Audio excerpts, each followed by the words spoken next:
नमस्कार, आदाब, सत श्री अकाल। रिंकू यादव स्टोरी में एक बार फिर आप सबका स्वागत है। मैं एक नई और सच्ची घटना के साथ एक बार फिर आप सबके बीच हाजिर हूँ। आज की जो सच्ची घटना है यह ना सिर्फ जिस प्रदेश में हुई है वहाँ पर चर्चा का विषय है, बल्कि पूरे देश में इसकी चर्चा है और सब लोगों की एक ही पुकार है, एक ही आवाज़ है कि जो भी इस घटना के पीछे है उसको सरकार कड़ी से कड़ी सजा दे और उस न्याय मिले जिसके साथ यह घटना हुई है। इतनी दर्दनाक घटना आप लोगों ने ना कभी सुनी होगी ना देखी होगी। मैं इस घटना को शुरू करूं इससे पहले अगर आप चैनल पर नए हैं तो प्लीज़ चैनल को सब्सक्राइब कर दें, वीडियो को लाइक और शेयर कर दें। दोस्तों, यह घटना बिहार प्रदेश का है। बिहार प्रदेश में एक ज़िला है अररिया। अररिया ज़िले में एक थाना क्षेत्र लगता है रानीगंज, और रानीगंज थाना क्षेत्र के अंतर्गत एक गाँव आता है जिसका नाम है बड़ोवा। बड़ोवा गाँव में एक लड़की रहती थी जिसका नाम है आरती यादव, और उसी गांव में एक लड़के का ननिहाल रहता है और उस लड़के का नाम है छोटू यादव। छोटू यादव अक्सर अपने ननिहाल आया जाया करता था। इसी दौरान उसने आरती को देखा। आरती को जैसे ही वह देखा उसको पसंद करने लगा, उससे बात करने की कोशिश की लेकिन तो बात हो नहीं पाई। और ये जो आरती है ये पढ़ने लिखने में अच्छी लड़की थी, तो वह बार बार कोशिश करता लेकिन तो आरती उससे ना मिलती ना ये बात कर पाता। तब वह लड़का उसके सहेली से बात करता है आरती के कि हमको आरती से बात करना है, हम उसको पसंद करते हैं, लाइक करते हैं, तुम हमारी मदद करो। वह जो सहेली है आरती की वह जाती है और आरती को सब बात बताती है कि वह एक लड़का है, उसका यहाँ पर ननिहाल है, उसका नाम छोटू है, वह तुमसे बात करना चाहता है, तुमको पसंद करता है। यह मना कर देती है आरती सब सुनते ही, क्योंकि इसका ध्यान अभी पढ़ाई में है। पढ़ाई करती थी, पढ़ाई करके कुछ बनना चाहती है। लेकिन जब बार बार छोटू प्रेशर देता है उसके दोस्त को, उसको सहेली को, तो वह बार बार आती है और इसको प्रेशर देती है कि एक बार बात कर ले। तब आरती उसको बोलती है कि बात तो नहीं करेंगे और उसको पूछ अगर जूता खाना है तो बोले।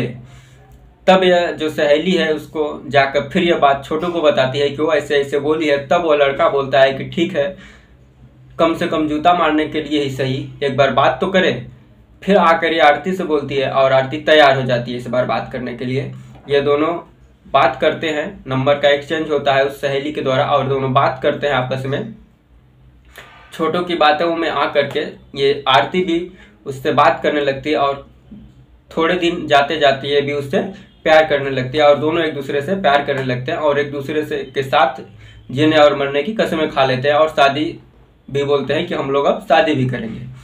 लेकिन धीरे धीरे ये सिलसिला कम से कम 2 साल तक चला। 2 साल तक ये दोनों अभी तक आमने सामना कभी नहीं मिले थे, केवल फ़ोन पर बात होती थी इनसे और वीडियो कॉलिंग पे ही बात होती थी।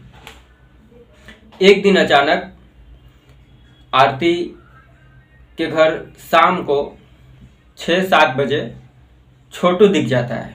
जैसे ही वो अपने घर से बाहर आती है देखती है कि छोटू है। अब घबरा जाती है और पूछने लगती है कि तुम कहाँ यहाँ पर अचानक से। तब वो बोलता है कि तुम्हारी भाभी ने फ़ोन करके हमको बुलाया है हम दोनों की शादी का बात करने के लिए। तब इस आरती को कहीं ना कहीं अनहोनी का आशंका हो जाए। उसको बोलती है कि तुम जल्दी से यहाँ से निकल जाओ, कुछ गड़बड़ होने वाली है, क्योंकि हमारे घर तो ऐसी कोई बातचीत ही नहीं हुई है। लेकिन वह लड़का नहीं मानता है। वो बोलता है कि नहीं, तुम्हारी भाभी ने हमको फ़ोन करके बुलाई, बोली कि आके बात कर लो। इतने में ही घर के और सदस्य आ जाते हैं, इसके भाई, इसके पिताजी, माताजी और भाभी और इसकी बहनोई भी आ जाते हैं लड़की के, और इसके भाभी के 2 भाई भी आ जाते हैं। जब इतने जन इकट्ठा वो देखती है आरती, तब इसको पूरा फुल प्रूफ मतलब अंदाजा हो जाता है कि कहीं ना कहीं कुछ अनहोनी होने वाली है, कुछ गड़बड़ होने वाली है। वह छोटू से बार बार विनती करती है कि तुम चले जाओ यहाँ से, कुछ गड़बड़ होने वाली है। लेकिन वह लड़का एक नहीं सुनता है और वह बस एक ही जिद पर अड़े रहता है कि नहीं, तुम्हारी भाभी हमको बुलाई है शादी के बात करने के लिए। ये लोग उसी सिलसिले में आए हैं, हम लोगों की शादी के लिए ही। इतना में ही रात होता है, छोटू को खाना दिया जाता है, खाता है, आरती भी खाना खाती है, घर के और भी सदस्य हैं सब लोग खाना खाते हैं। सब लोग अपने अपने रूम में चले जाते हैं। अचानक से रात को 11 बजे छोटू के साथ सब लोग मिल के मारपीट करना शुरू कर देते हैं एक रूम में। आरती को जैसे ही आवाज़ ये सुनाई देता है वो दौड़ के उस रूम में जाती है और देखती है कि उसके भाई, उसके पिता, उसके भाभी के 2 भाई आए थे वो और इसकी बहनों, सब लोग मिल के, इसकी माँ, भाभी, सब लोग मिल के उसको लाठी डंडे से मार रहे हैं घर में बंद करके। वह चिल्लाने लगती है, चीखने लगती है, इसको भी लोग मारते हैं और उसको उठाकर ले जाकर एक दूसरे रूम में बंद कर देते हैं। अब आरती इतना में ही वहाँ से किसी तरह घर से बाहर निकलती है और बरामदे में उसको फ़ोन मिल जाता है।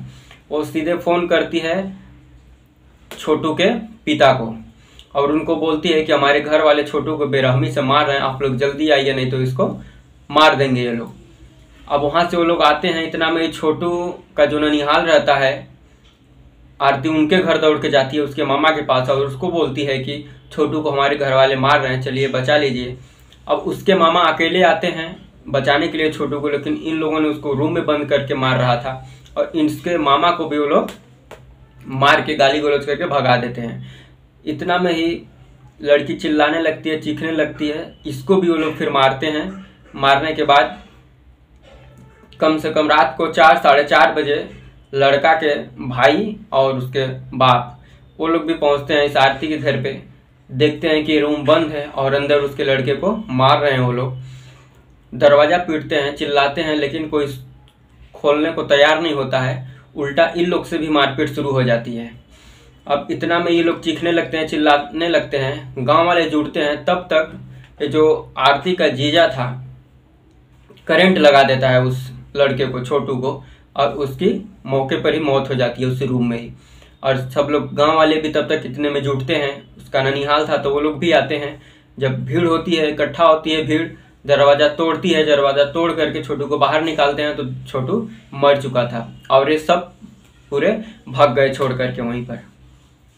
अब उसको उसके घर वाले छोटू को उठाकर हॉस्पिटल लेकर जाते हैं। हॉस्पिटल में डॉक्टर उसको मृत घोषित कर देते हैं और उसके बाद छोटू के जो पिता हैं उमेश यादव रानीगंज थाना में जाते हैं और कंप्लेन लिखाते हैं इनके खिलाफ, धीरेन्द्र यादव के खिलाफ, जो कि आरती के पिता हैं। अब पुलिस छापामारी करती है, इन लोग का अभी तक पता नहीं है। इधर आरती उस लड़के के लाश के साथ ही छोटू के घर चली गई है और वो लोग, इसकी भी जो आरती है इसकी भी हालत सीरियस होती जा रही है, दिन पर दिन रोते गाते, खाना पीना ये छोड़ दी है और इसका कहना है कि मैं छोटू की विधवा बनकर अब जीऊँगी और ना ही हमारा कोई माँ है, ना ही कोई भाई है, ना ही बाप है, और न्याय की गुहार लगा रही है। और अपने घर वालों के खिलाफ ही खुद आरती भी कोर्ट में जाकर और थाने में जाकर के रिपोर्ट दर्ज कराई है। 2 जन अभी तक केवल गिरफ्तार हुए हैं, बाकी सब अभी फरार है। पुलिस उनको छापेमारी कर रही है, ढूंढ रही है, खोज रही है, लेकिन अभी तक मिले नहीं है। इधर लड़की का इलाज छोटू के घर वाले करा रहे हैं और छोटू के गरीब माँ बाप ये बोल रहे हैं कि हमारा बेटा तो चला गया लेकिन हम अब आरती को नहीं खोना चाहते हैं। उसको हॉस्पिटल में भर्ती कराए हैं, उसका इलाज कर रहे हैं, इलाज का टोटल वहन कर रहे हैं और उसकी भी सुरक्षा कर रहे हैं, क्योंकि जो ये छोटू के पिता हैं उनको आशंका है कहीं ना कहीं कि हमारे बेटों को जिस प्रकार से मार दिया गया, आरती को भी वो लोग खोज रहे हैं और आरती को भी मौका पाते ही मार देंगे। इसके लिए उसकी सुरक्षा भी वो लोग कर रहे हैं और उसका इलाज भी कर रहे हैं। लड़की का भी कहना है कि अब हम अपने घर नहीं जाएंगे, हमारा घर यही है, छोटू के घर ही अब हम रहेंगे और छोटू की विधवा बन के ही रहेंगे। तो ये दर्दनाक घटना बिहार का एक जिला है, अररिया का है, कि किस प्रकार से आदमी तैश में आकर के इतना बड़ा कदम उठा लेता है जिसकी वजह से 2 परिवार तबाह हो जाता है। वो लोग अभी तक फरार हैं, पुलिस अभी उनको ढूंढ रही है, 2 जन अभी अरेस्ट हुए हैं। तो ऐसी ही और भी घटना सुनने के लिए हमारे चैनल रिंकू यादव स्टोरी को सब्सक्राइब करें, वीडियो को लाइक और शेयर करें। जय हिंद, वंदे मातरम।